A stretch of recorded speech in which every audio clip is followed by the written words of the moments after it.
नमस्कार, आप सबका यहाँ स्वागत है। जैसा कि आपको मालूम है, 2 अक्टूबर 2022 से जन सुराज अभियान के तहत जो पदयात्रा हम लोगों ने पश्चिम चंपारण के गांधी आश्रम भितिहरवा से शुरू की, उसको अब करीब करीब 18 महीने 4 दिन हो गए हैं। और इन 18 महीनों में पश्चिम चंपारण से चल के पूर्वी चंपारण, शिवहर होते हुए गोपालगंज, सिवान, छपरा, वैशाली, समस्तीपुर, मुजफ्फरपुर, सीतामढ़ी, मधुबनी, दरभंगा, बेगूसराय, खगड़िया होते हुए हम लोग आपके जिले सहरसा में अभी कुछ 10 दिन पहले आए हैं। अभी मैं सहरसा में करीब 15 से 20 दिन और रहूंगा। पदयात्रा का जो स्वरूप है आप देखते हैं, हम लोग का प्रयास होता है कि गांव-गांव जाएं और मैं और मेरे साथ जो पदयात्री हैं, तो प्रयास ये होगा कि कम से कम 90% गांवों में जरूर हम लोग व्यक्तिगत तौर पर वहां पहुंचकर लोगों से मिले, उनकी समस्याओं के बारे में जाने, उसका अध्ययन करें, उनको जन सुराज के बारे में बताएं। पदयात्रा के जो 3 मुख्य उद्देश्य हैं, वो पहला उद्देश्य ये है कि बिहार, मेरी अपनी जो 15-20 वर्ष की राजनीतिक सामाजिक समझ है, पहले संयुक्त राष्ट्र संघ में, फिर 10 वर्ष राजनीति के क्षेत्र में, मेरा जो अध्ययन है बिहार को लेकर या समझ है, उसके अनुसार बिहार की जो बदहाली, बर्बादी, गरीबी का कारण है, वो उसकी मूल वजह ये है कि यहाँ पर एक तरह से पिछले 30-40 वर्षों से राजनीतिक बंधुआ मजदूरी बन गई है। जैसे देश में पहले गुलामी होती थी, वैसे बिहार में राजनीतिक तौर पर लोगों की गुलामी हो गई है, चाहे वो जात के नाम पर हो, हिंदू मुसलमान के नाम पर हो, या भाजपा के डर से लालू और लालू जी के डर से भाजपा। तो ये जो समस्या है, हम लोग बात करते हैं कि बिहार में सड़क नहीं है, पढ़ाई नहीं है, रोजगार नहीं है, गरीबी है, पलायन नहीं, ये सारी बातें लोगों को पहले से पता है। हम लोग आकर एक दिन देखते हैं, नेता लोग आकर उस पर चर्चा कर सकता है, पत्रकार उस पर लिख सकता है, लेकिन जो लोग इस जीवन को जी रहे हैं, उनके लिए तो डेली का काम है।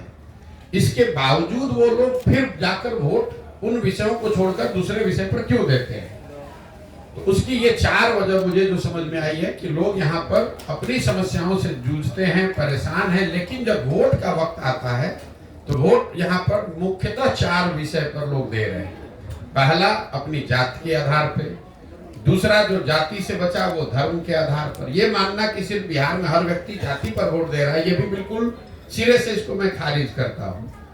और इसका उदाहरण भी मैं हमेशा देता हूँ कि अगर हर व्यक्ति बिहार में जाति के नाम पर ही वोट दे रहा है, तो नरेंद्र मोदी जी को वोट बिहार में दे कौन रहा है? उनके जाति का तो बिहार में आदमी नहीं रहता है।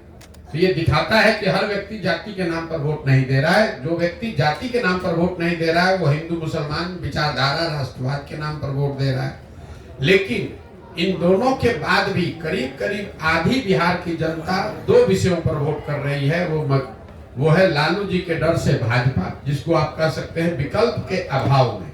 भाजपा को दे नहीं सकता इसलिए लालू जी को दे रहा है, लालू जी को नहीं दे सकता इसलिए भाजपा को दे रहा है।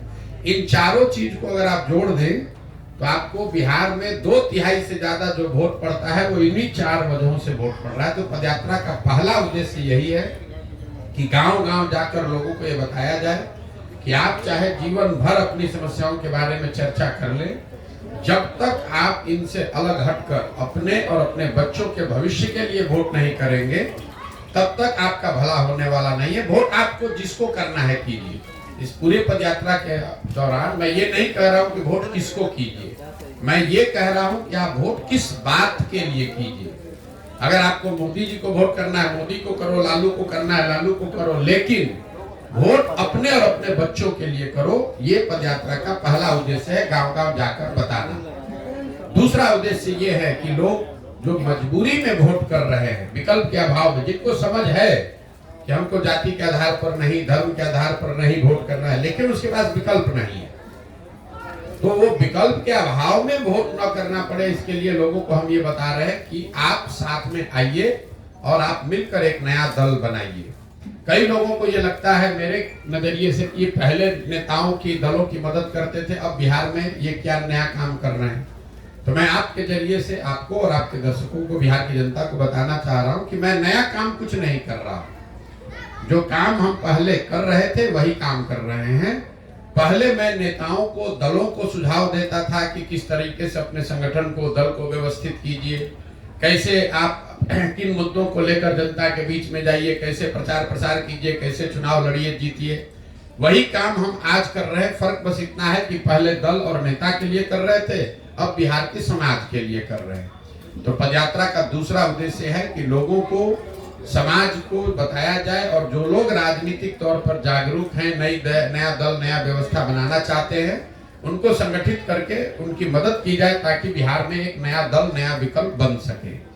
और तीसरा पदयात्रा का जो उद्देश्य है कि अगर लोग सही तरीके से वोट कर भी दें, सही लोग चुनकर आ भी जाएं, तो भी बिहार तब तक नहीं सुधरेगा जब तक बिहार को सुधारने का एक नजरिया, एक प्लान, सोचा समझा विजन ना हो। तो इस पदयात्रा के दौरान एक लक्ष्य ये है कि बिहार के 8,500 पंचायतों का जमीन पर अध्ययन करके, विशेषज्ञों की राय से, लोगों की सलाह से हर पंचायत का एक 10 वर्षीय योजना बनाया जाए, ताकि लोग ये देख सके वोट करने से पहले कि उनके पंचायत को अगले 10 वर्ष में विकसित बनाने के लिए जन सुराज के पास क्या योजना है, क्या प्लान है।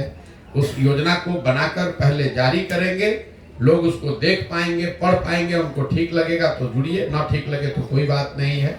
तो पदयात्रा में जो इतना लंबा समय लग रहा है वो इसीलिए लग रहा है कि ये सिर्फ किलोमीटर चलने का मुद्दा नहीं है। ऐसा नहीं है कि मुझको इसको साल भर में करना है कि 2 साल में करना है, 3000 किलोमीटर चलना है कि 8000 किलोमीटर चलना है, कोई चीज निश्चित नहीं है। एक चीज निश्चित है कि बिहार के हर गांव, हर शहर, हर प्रखंड पंचायत तक पहुंचना है। दूसरा चीज निश्चित है कि इन 3 लक्ष्यों की प्राप्ति के लिए गांव गांव जाकर लोगों को जन जागरण के हिसाब से उनको बताना है कि आप अपने और अपने बच्चों के लिए वोट कीजिए। अगर आप नया दल विकल्प बनाना चाहते हैं तो नया दल और विकल्प बनाइए। और तीसरा, हर पंचायत के लिए एक योजना बने। इस पंचायत की योजना में वहां की स्थानीय समस्याओं का जिक्र हम लोग करते हैं, कैसे उस समस्या का निपटारा होगा ये बताते हैं। लेकिन साथ साथ हर पंचायत की योजना में 3 बात जरूर बनाई जा रही है। पहला, कि पंचायत के स्तर पर लोगों के बच्चों के पढ़ने की व्यवस्था अच्छी कैसे की जाएगी। दूसरा, हर पंचायत में 800 से 1200 नए रोजगार के अवसर कैसे पैदा किए जाएंगे। ये आंकड़ा 800 से 1200 इसलिए है कि एक अध्ययन करके हम लोगों ने पाया कि अगर पंचायत के स्तर पर 800 से 1200 नए रोजगार के अवसर पैदा कर दिए जाएं तो करीब करीब पलायन को यहाँ से रोका जा सकता है। और तीसरा, हर पंचायत में जो खेती अभी हो रही है वो खेती जो खाने वाली खेती है, इसको कमाने वाली खेती में कैसे तब्दील किया जाए, कैसे लोगों को खेती से आमदनी हो। क्योंकि बिहार में आज जो खेती होती है ये खाने वाली खेती है। बोलचाल की भाषा में आपने सुना होगा, लोग कहते हैं कि अभी पंजाब से यहाँ लौट कर आए हैं खेती करने के लिए, कमाने के लिए लुधियाना जाएंगे, कोयम्बटूर जाएंगे। तो लोगों के दिमाग में जो खेती को लेकर नजरिया है कि खेती खाने का जरिया है, इससे अनाज पैदा करो ताकि अपना और अपने बाल बच्चे परिवार का पेट भरता रहे। कमाने के लिए लोग मजदूरी करने जाते हैं। तो ये योजना बनाने का प्रयास कि बिहार में जो खेती करने वाले लोग हैं उनके लिए खेती कमाने का जरिया कैसे हो, ये एक लक्ष्य है।